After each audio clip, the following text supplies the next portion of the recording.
see on a health and safety board.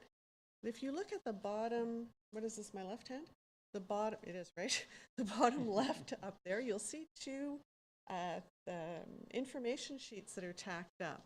And those information sheets, those are the ones that will be updated monthly, and they're designed for staff to pull down, make copies, distribute, use in their classrooms, supports their own understanding of mental health, builds their own literacy, and they in turn turn that around to the student at the classroom level.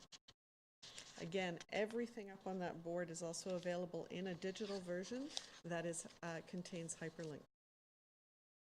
When we did a review of our organizational conditions, this is 3 years ago, I guess, when we were doing the 2017 to 2020 plan, getting into classrooms is one of our main stumbling blocks. You know, we could get messages out to educators, to special education staff, and that sort of thing, but we always found we weren't happy with the amount of penetration we were able to do classroom and into the classroom teacher's hands, or the, well, teacher, EA, or whomever's in the classroom, everyone. And so that's really the focus of those try and get important messages out to every kind of teacher so they do know where supports are in every classroom. Some other areas that we continue to work on, okay? So the suicide prevention, intervention, and risk review, our commitments under there. First of all, that every staff in a building knows basically how to spot a student who may be at risk for suicide and where to send that individual within the school, who the people are that can respond. Also, that how we train up those responders and some advanced kind of skills. So all of that stuff, as well as our internal systems and systems pathways to care afterwards. All of that we continue to work on with our suicide prevention risk review work. Using supporting minds and the leading mentally healthy schools reflection tool as what do mentally healthy schools look like. So this is a support for administrators to help setting some of those SIPSA goals.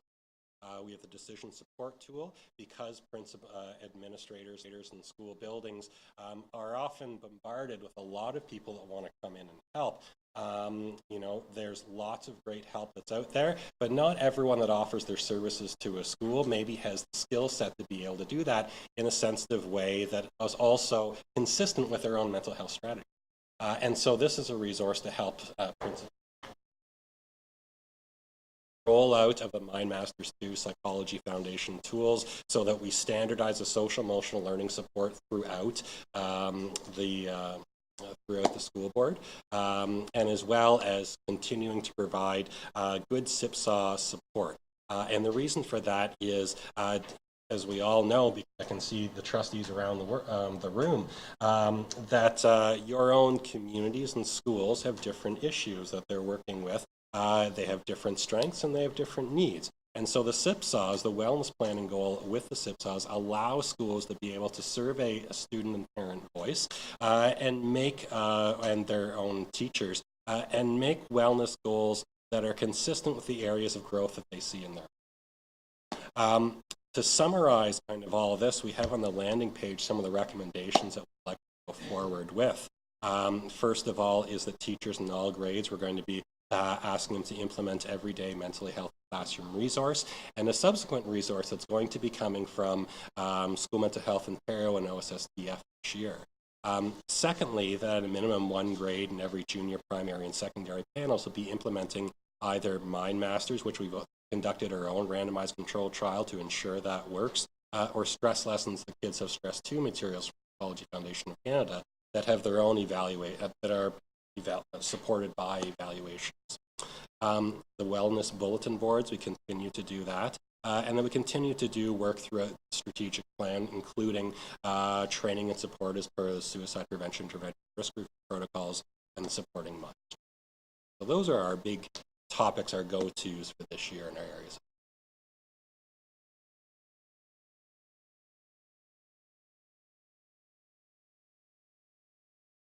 Please. That concludes the presentation. Would you have any questions for Dr.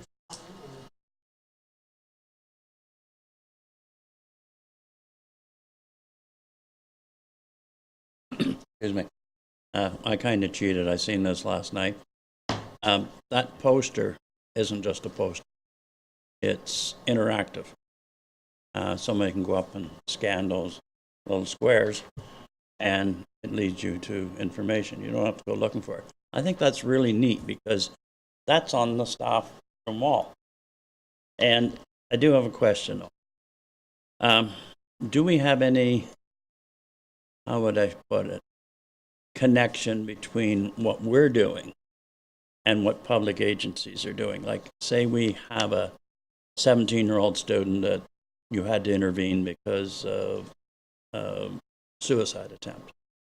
Do we have any way of passing that off to, well, Friday night comes, we would like to them be able to get support on the weekends as well. So do we have an information flow between ourselves and public agencies?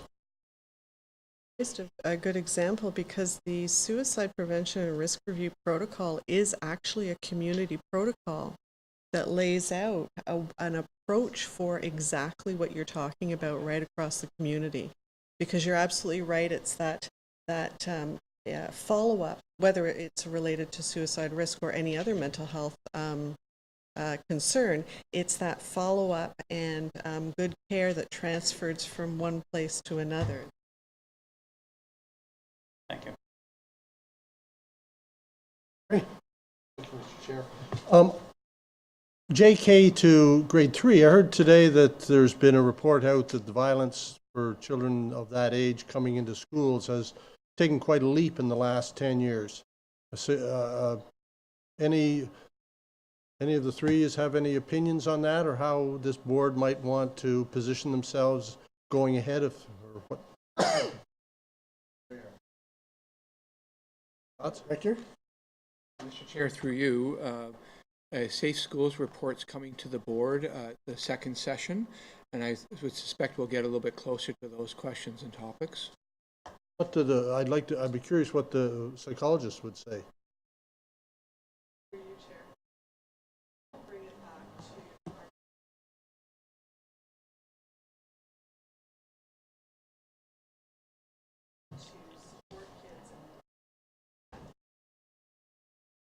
They understand what it means to feel calm? Do they understand what it means to get calm? Do they understand what it means to be kind? You know, all of those things that are sort of antithetical to aggression. But so that's how I'm going to answer that question, as I'm going to keep my focus on developing those skill sets for those kids.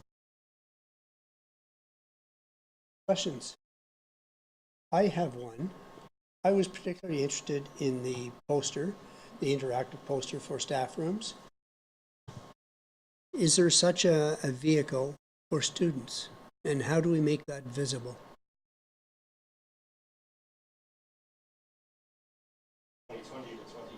Strategy is that what we're hoping to do, and this has been a common kind of debate and question amongst ourselves, is how much do we equip staff versus how much students? And certainly when we're talking about want to do, all we want a student to do is tell a trusted adult who will take over the rest of the system part of it.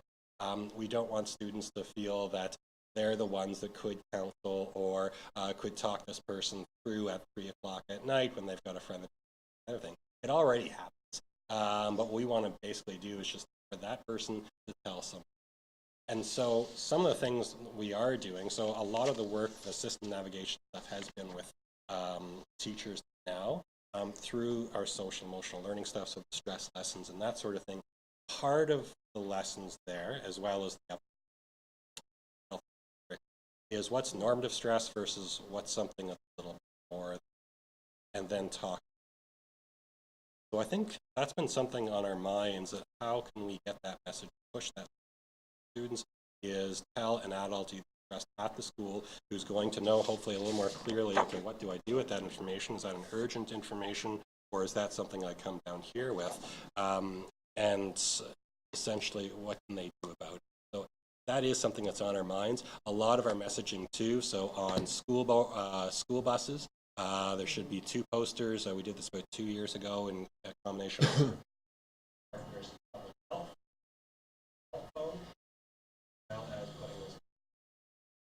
walls, because honestly, that's where people can read it and take a picture of it, stopping the hallway outside the guidance office, looking at that.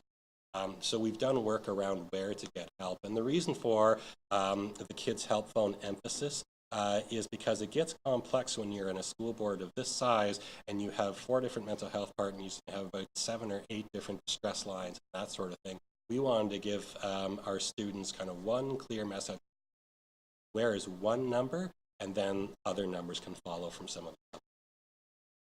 I could also add to that. When we are updating these boards, we are giving some advice to schools, to administrators, on which pieces of these and which pieces from this are also suitable for wider. So we have an interactive mental health website. Again, just 7. We don't need to go to 14, 15, 25 places, 7. So some of this information over time will also be suitable for distribution to students through whether it's email, on Facebook, not that they go to Facebook, but their parents do and they pass it on. So again, some other avenues to get good, reliable information out to students about where they can get help. Thank you. I've heard anecdotally that the suggestion is for a student who is contemplating suicide, doing harm to themselves, that somebody that's trusted has to ask if they have a plan and if they have tried it already. Is that fairly close? What we do in our kind of protocol is that all staff are to watch a video at the beginning of the year that also about how to notice when students may be upset, whether it's changes in thinking behavior or what they're saying.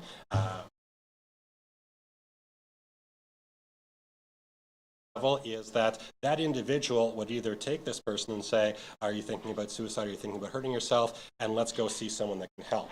It's that second person then that follows a very specific form that we identified with our own kind of suicide intervention trainers on what are the things we do basically to understand their current plan and diffuse it, and secondly seek support with that. And that launches into another system support. So at Upper Canada, we have kind of a tiered level of systems where every educator, every staff in the building should be able to kind of is on the lookout for these signs and reporting any difficulties to their administrator or the person who's trained in these assessments in their building. There should be 2 to 3 per building.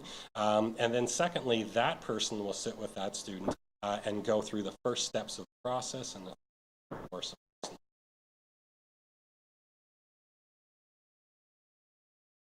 Or with some of the materials that you've demonstrated or shown us tonight, has it been approached in the classroom to have more of an open discussion, especially at the high school, starting grade 7 grades, maybe a more open discussion with the students so that they would see the poster and they'd have the opportunity, should they choose to ask questions?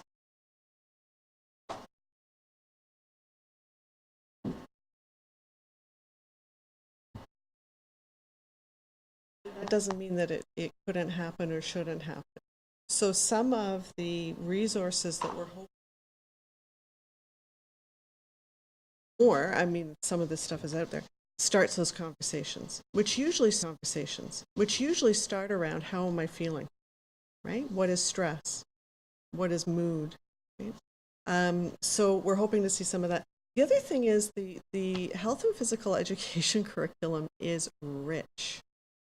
And, you know, we are, I think, fairly good resources for teaching staff on what can we provide you with or what can we support you with that is good, reliable information as you unpack that curriculum with your students. And that curriculum would support those kinds of discussions, no question. Yeah. Yeah, just a question through the chair. At this table, we've heard we've tried to follow our true stuff on the collaboration, along resources, the educational programs, and the wellness.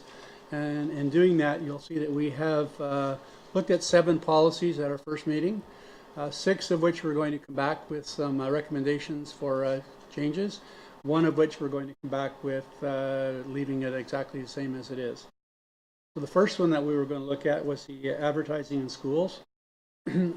The section in yellow is the section that we are suggesting be improvements or word changes.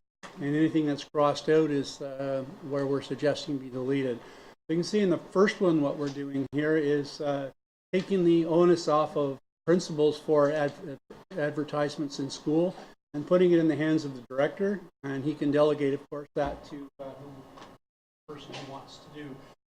So that any advertising that does go on into the school has been approved by the administration.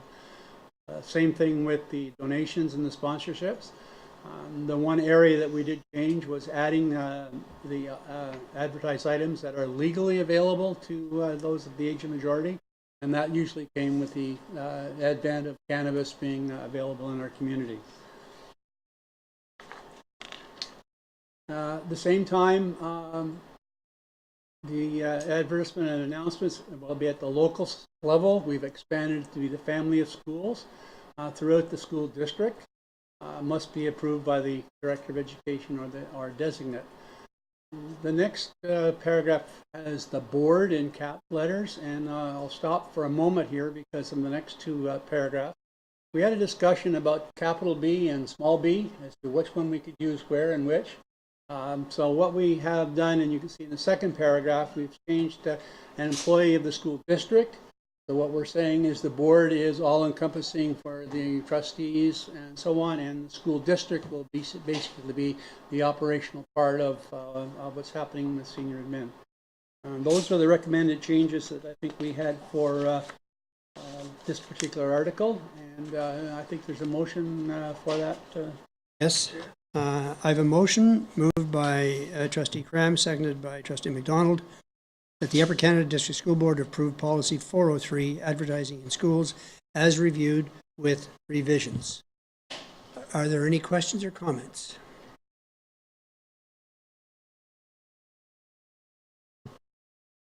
Seeing none, would you please cast your vote, please?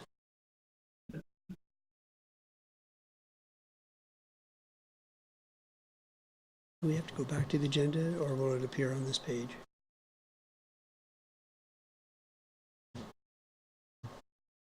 I didn't get it. That's what I meant. In order to vote, we have to go back.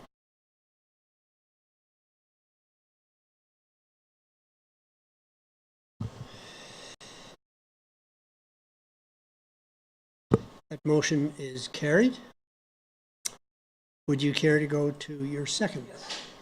Policy 130, a dress code. Was the previous title was the appropriate dress code, and what the committee is recommending is that it should be the appropriate dress code for students, and then we would be going with it, asking the director to do corresponding procedures for staff. And there is no additional changes that we would be recommending to that policy. Questions or comments? There being none, please cast your ballot. Moved by and second by? Yes, I do. That was moved, that was moved by Trustee Cram, seconded by Trustee Parizan, that the Upper Canada District School Board approve Policy 130, appropriate dress code as reviewed with revisions.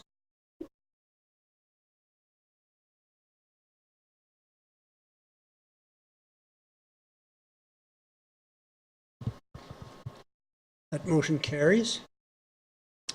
Motion number 3. Here, it was, Policy 402, which is display of flags. We're not recommending any changes to this policy at all. The reason we're bringing it to you is because of the last date of revision. It is older than 2 years old, so we thought it appropriate to bring it back to have it as a current policy, one of the current revisions. Questions or comments? Seeing none, please cast your ballot. Moved by Trustee Parizan, seconded, was that for 02? That was moved by Trustee McDonald, seconded by Trustee Parizan, that the Upper Canada District School Board approve Policy 402, display of flags as reviewed. Please cast your ballot.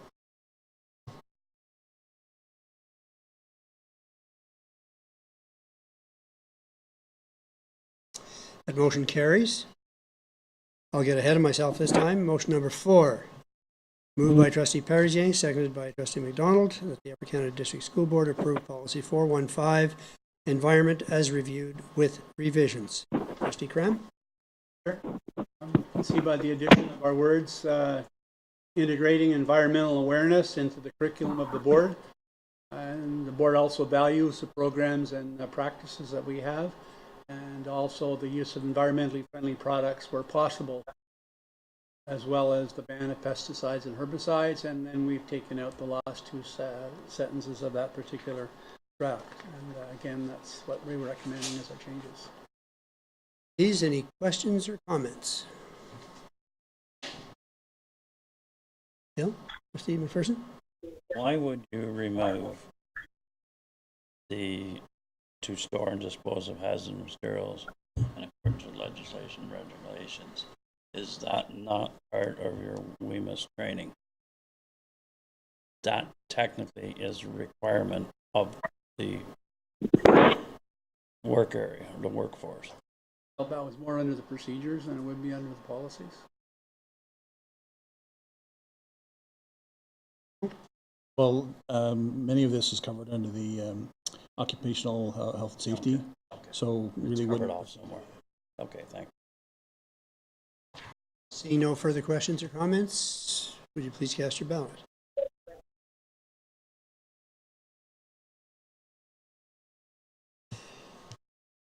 That motion carries. Motion with regard to policy 106. It's moved by trustee McDonald, seconded by trustee Cram, that the Upper Canada District School Board approve policy 106, outdoor education as reviewed with revisions. Trustee Cram? Thank you, Chair. You see up on the screen, the only change we're actually recommending is taking out the word canoeing. So that's not specific. It becomes any sort of water activity comes under our policy.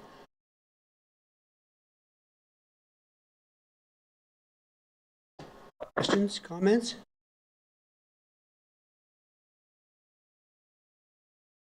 Trustee Barry, do you have a question? Okay. Seeing none, would you please cast your ballot?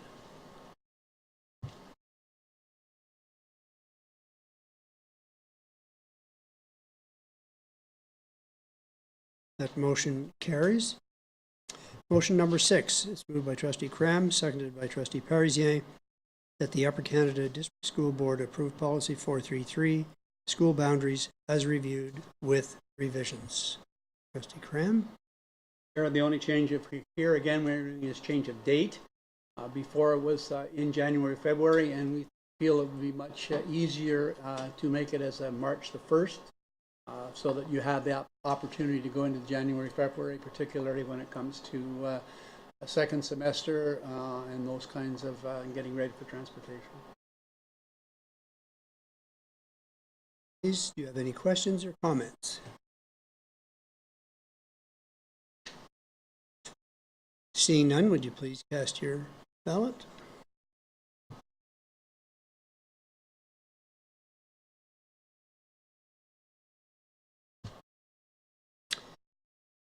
That motion carries. And finally, student trustee policy 120. It's moved by trustee Parisier, seconded by trustee McDonald, that the Upper Canada District School Board approve policy 120, student transportation as reviewed with revisions. Trustee Cram? Several changes, wording changes in here, basically because this transportation policy was designed before we had a consortium. And it was to establish the consortium with the coterminous board, and then it was also to, where's my other one? As I said, participate in it rather than starting it. And then 3.1, we took that one out. We took the 0.1 out because we didn't feel it was necessary to have the extra digit. And then in 421, again, was take out the transportation department. We no longer have a transportation department, but we have the transportation consortium. So those were the changes that we made to transportation. Are there any questions or comments? Seeing none, would you please cast your ballots?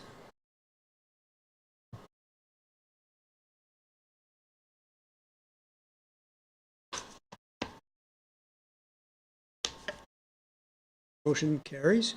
The last statement I make is just to reiterate, or to make our next meeting is scheduled for Friday at 3:30 in the afternoon, and we'll have several motions or several policies to look at because of the mandate from the ministry, PPM 162, where we look at the opt-out portion of phys ed and physical education and health, and also with the service dog, the coming in the service dogs and our policy there as well. So, and they have to be in by October, I believe, the end of October and January 1st. So that's why we're meeting early in the year. Thank you very much, Trustee Cram, as well as Trustee McDonald and Tarzan for your participation in this committee.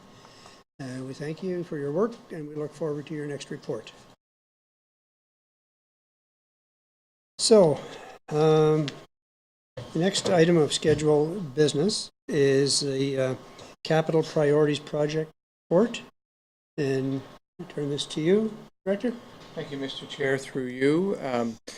It's an important sign when school boards receive a notification from the provincial government of asking to forward funding or building requests for future capital priorities programs. The school board, in fact, did receive a B-memo message from the Ministry of Education over the summer, and this is our opportunity to bring back to the Board of Trustees an update on current projects that were approved, of course, and the board has been apprised of that by Superintendent Hobbs in December, I believe, but we are also wanting to bring to the board as an information item based on the strong business cases that we think we can make to the province. What would be the list that we're planning to submit at the invitation of the Ministry of Education for the end of this month.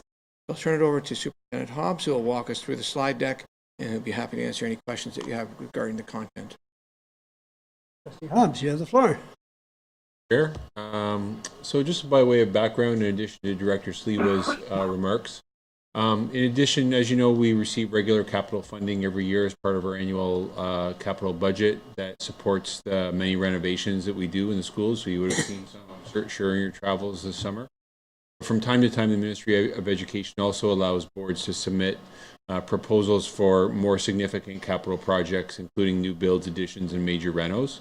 So in contrast to the actual renewal type work that you normally see as part of our annual capital budget, these tend to be periodic special purpose sources of capital funding, and the projects that are eligible tend to be characterized by increases in the size of school footprints. So they're really adding on to schools in most cases.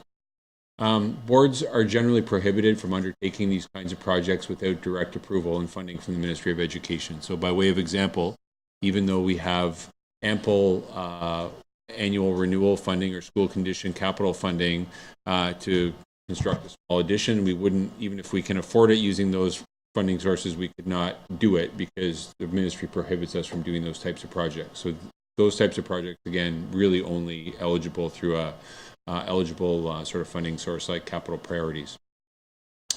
In July of this year, the ministry circulated memo B17 announcing the 2019-20 capital priorities program and invited boards to submit proposals for funding what they would consider to be qualifying major capital projects. Next slide, please. So just how do we select projects? So it's actually a little bit of tea leaves and a little bit of crystal ball. We've actually, over the years, as the ministry has developed and evolved their own sort of selection criteria, we've tried to do the best we can to reverse engineer their criteria, if you will, and develop our own understanding of what a successful project is going to be, or one that's a winning project. So one of the things that, when we're looking at what are these capital priority projects that we're going to submit, first of all, of course, we are going to submit the ones that are supported by a board resolution. So Those could be ones that have been identified, as was the case in 2017 with the Building for the Future initiative. Examples were the Bridgewood Elementary School was a legacy board motion to replace East Front and Gladstone.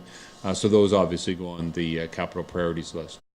We also will justify new builds or additions based on building condition and operating costs. So they look at essentially if I have an older school, they'll look at what is the cost to actually complete all the capital upgrades that would be required to bring that school up to a reasonable standard versus the cost to build a new school and operate it over the life cycle. They will also look at enrollment pressure. So in cases where you have more students than the school will accommodate, they will look at addition, or in some cases that will add to the argument for a rebuild. So by way of example, Kemptville Public School, which was replaced, was actually a combination of a condition-based argument and an enrollment-based argument.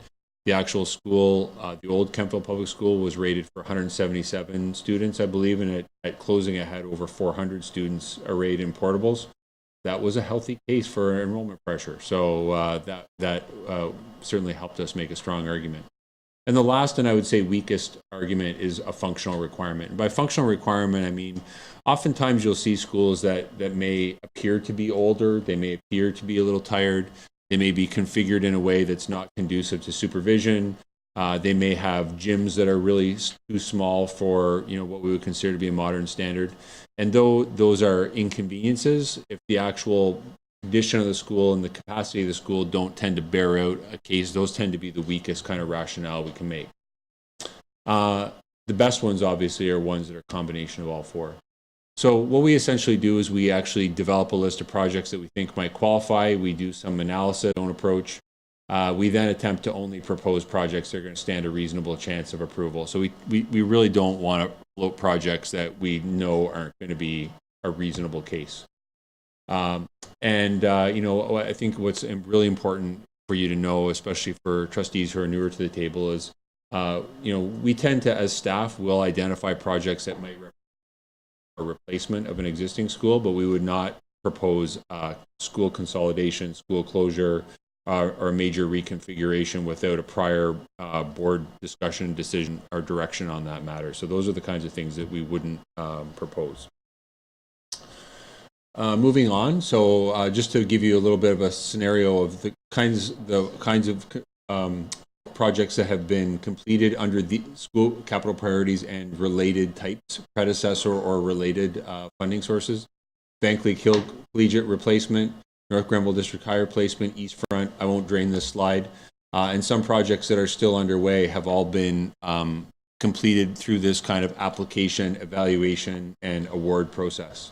And we continue to, every single time there's a round of funding, we submit cases. Sometimes we get something, sometimes we don't.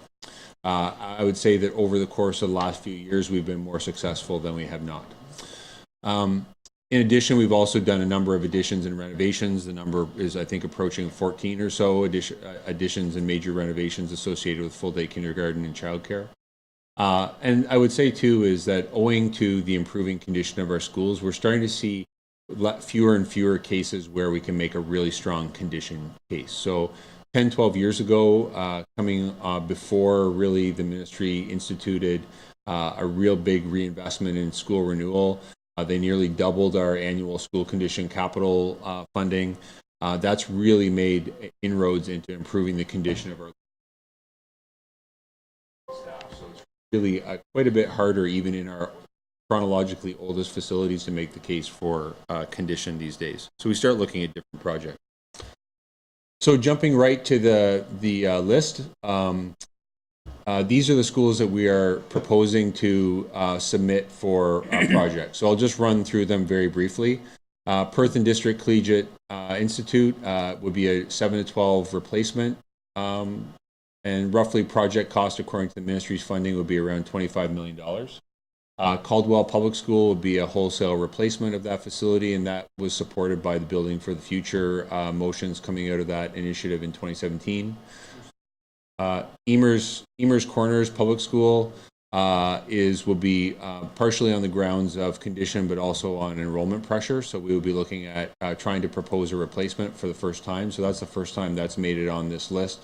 And some of that has to do with the evolution of the sort of space in Cornwall. Wellington Public School, that comes out of the Building for the Future initiative. So that would be an addition, a major addition to actually accommodate students from Maynard. We're putting in 2 proposals there for childcare and with childcare and without childcare. There's a real kind of a technical financial reason for the reason why we do that is that adding the childcare actually makes it appear to weaken the financial business case in an artificial way. So we just want to be able to illustrate the difference that makes so we can have that conversation with ministry staff.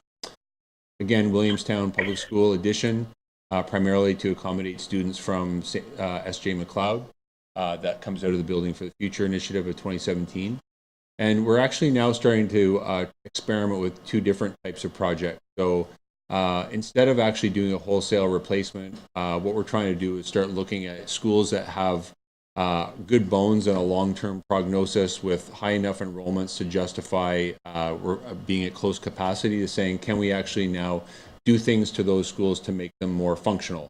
And so with Westminster and South Branch, both schools that are at the center of communities that don't seem to be going anywhere, we're going to see if we can look at putting a gym addition on to bring in a gym that is going to be more suitable for the size of the school in this era, and then also do some other reconfiguration work within the school. So this is the first time for us that we've proposed those kinds of projects. Just a few notes on classroom replacements and additions. And again, this is really reflective of what I said earlier. But just a few comments on the business cases. So when we look at the business case for Perth and District Collegiate Institute, the business case is strengthened by the fact that we're building a slightly smaller school than we have now in terms of pupil places. It would be quite a bit smaller in terms of square footage, just owing to the fact that we've developed our skills in really optimizing square footage space for the number of pupils. And the countervailing effect to weaken the case would be that we have excess pupil places in surrounding elementary schools in the Perth family, and the ministry does tend to look at not just the school you're proposing to rebuild in terms of excess capacity, but within a, say, 18 to 20 kilometer radius around that school, do you have excess pupil places compared to the rated on-the-ground capacity? And that sometimes will weaken your case. Caldwell Public School replacement. Again, this is primarily on the grounds of condition, and we would be looking at building, again, a slightly smaller pupil place school than is currently in place. And one of the things that strengthens our business case there is the ministry knows it's supported by a board motion as well for that particular school, going back to Building for the Future. Williamstown and Wellington Public School additions.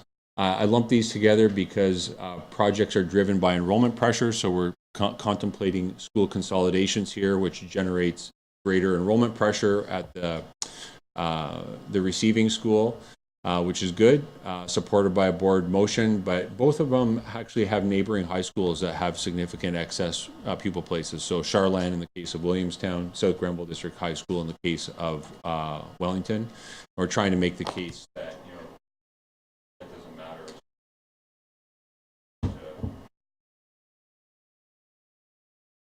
And then finally, Emer's Corners. So again, driven by enrollment pressure.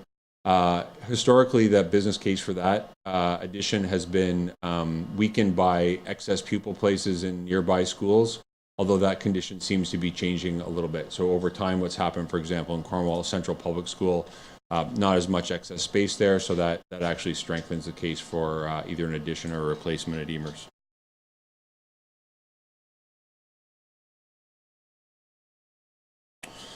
And new types of projects. So again, these are really the gyms that we talked about. So looking at South Branch and Westminster, making those functional enhancements to schools. The schools have really good bones on the surface of it. And really what we're trying to do is just bring those schools to have, good bones and a long future and a good scale to them for the business case to add some sort of functional benefits in there as well. So, in the case of Westminster, for example, we'd be looking at adding a gym, taking the existing gym, reconfiguring that into perhaps a more welcoming entrance for the school, those kinds of things. And really, right now, we're viewing these kinds of projects as experiments. So we're trying to learn a little bit about how the ministry evaluates these projects and makes decisions. And every time we go through a round of capital priorities, we look at the projects that weren't successful, and we have debriefs with ministry staff. We learn a little bit more about how to shape those projects in a way that will be more appealing to the ministry for funding in future rounds. So next steps, with a rather exhaustive process, we've actually developed all those projects and analyzed them using Ministry of Education templates. So really it pretty much drops out into a straight financial business case. So they look at net present value, internal rate of return, and payback period for each of the projects. And I would imagine that what happens somewhere in Toronto is that they look at all the projects that have been submitted across the province and rank them according to the relative financial strength, and then whatever other criteria they might use. And then generally speaking, following the submission, it's usually around 6 months before a formal decision is received on whether we're going to receive any funding for those projects. And that is it. Please, do you have any questions or comments of this presentation? Mr. McRae. So, Jeremy, these are the schools that you have mentioned are going on an approval from 2017, from a board resolution from 2017? That's correct. Oh, thank you. Thank you, Chair. I'm sure Mr. Hobbs knows the questions coming next. I support all of the projects that are there, and from a board standpoint, I understand. My community would not forgive me if I didn't make a mention of Carlton Place again. I know that the process takes a long time to do it, but they're anxious. School, as you know, is over capacity, and it does meet all four criteria. So I'm not trying to skip the queue. I'm just trying to make sure that I bring to the board table the concern.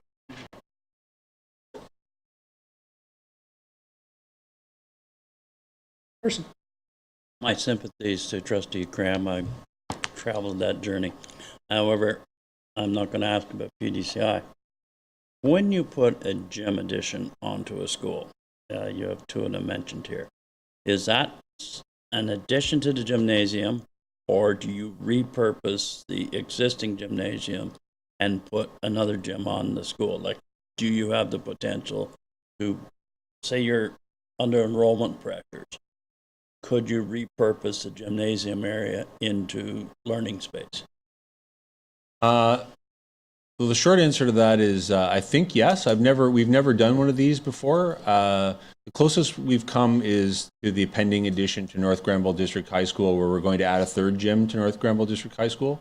But as I mentioned earlier, the tentative plan that we would propose for Westminster would be to take that existing gym, which is right in the front of the school, reconfigure that into combination perhaps of learning space and welcome to the front office, like a more conducive space for people to come in and conduct some of the business of the school, and then build a completely separate gym. It is also entirely possible that we may, depending on the local circumstances, leave the existing gym as a gym and build a second gym if the programming needs would support it. So we really do, part of the challenge in these projects is when you build a brand new school, it's really a formula-driven approach according to the ministry, what they call their space template. They sort of tell you what the spaces that a school should have of a particular size. Whereas when you're adding on to a legacy facility, there's more, I think, to some extent, there's more flexibility. You still have to justify, but you also have to be responsive to the local needs and the specific facility. So either is possible.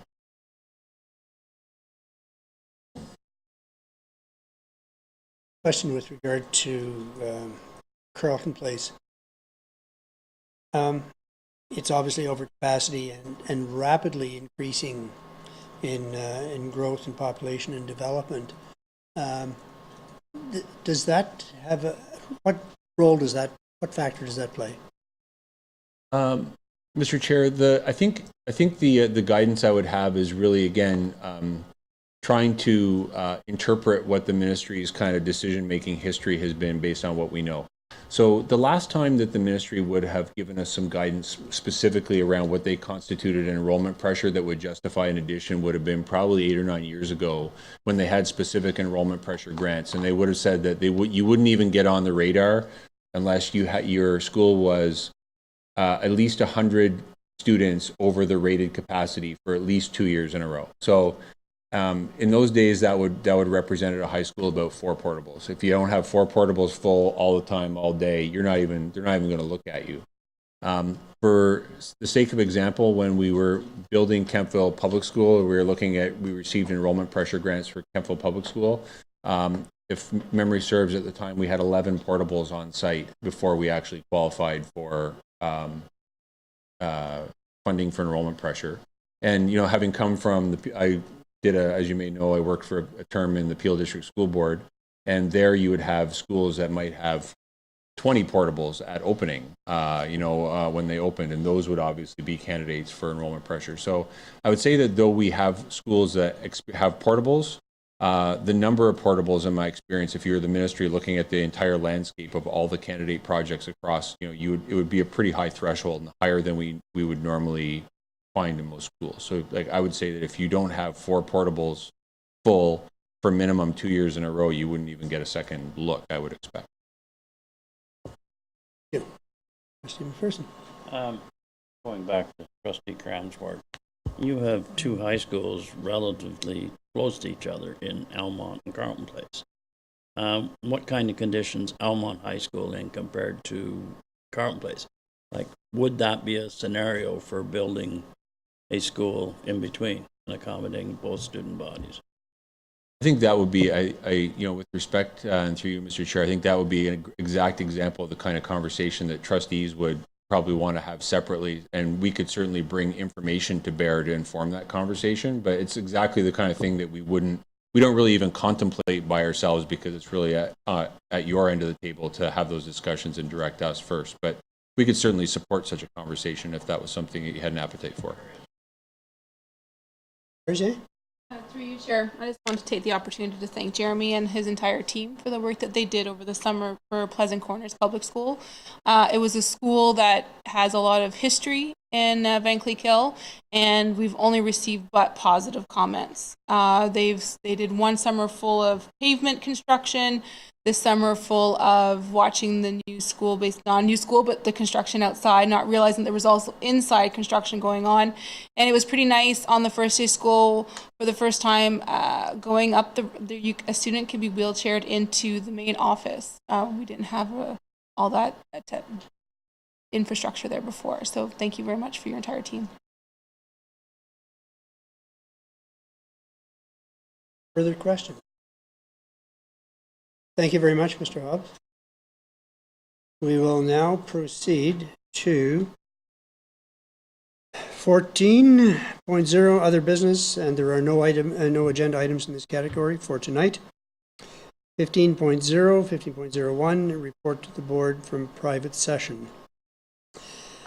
At its Committee of the Whole special meeting in private session August 29th, 2019, one property matter was discussed and no recommendations were brought forward to the board. 16.0. And we go directly, I believe, the rest are information items. We go directly to private session. Am I correct, Director? Yes, Trustee Grant? Sure. Can I just make a comment about an information item? I don't want to discuss it tonight. I just want to make a comment. Yes. That is, if we go to the notice of motion at 1805, because it's public, I just want any public person who is listening that the notice of motion at this meeting comes to a vote at our next meeting, which is at the end of September. If it then goes to the policy committee, of which I'm chair, that's why I'm making the comment. The earliest it will get to the policy committee is probably late October, which means the report will come back to the board probably in November. So I just wanted to make sure people were aware of that timeline. Thank you for that clarification. I have a motion. I need a mover and a seconder. Trustee Barry and Trustee Danaher, that the Upper Canada District School Board move into Committee of the Whole, September 11th, 2019 at 7:55 p.m. Please cast your ballot online.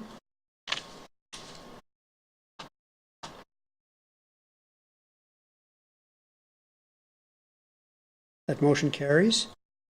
There is a second motion moved by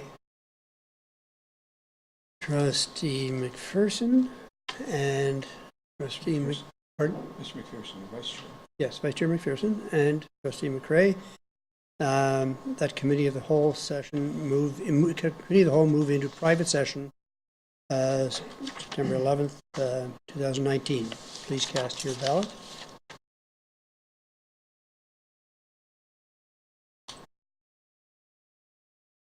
That motion carries. We are now in private session. And I turn the chair over to you, Vice Chair McPherson.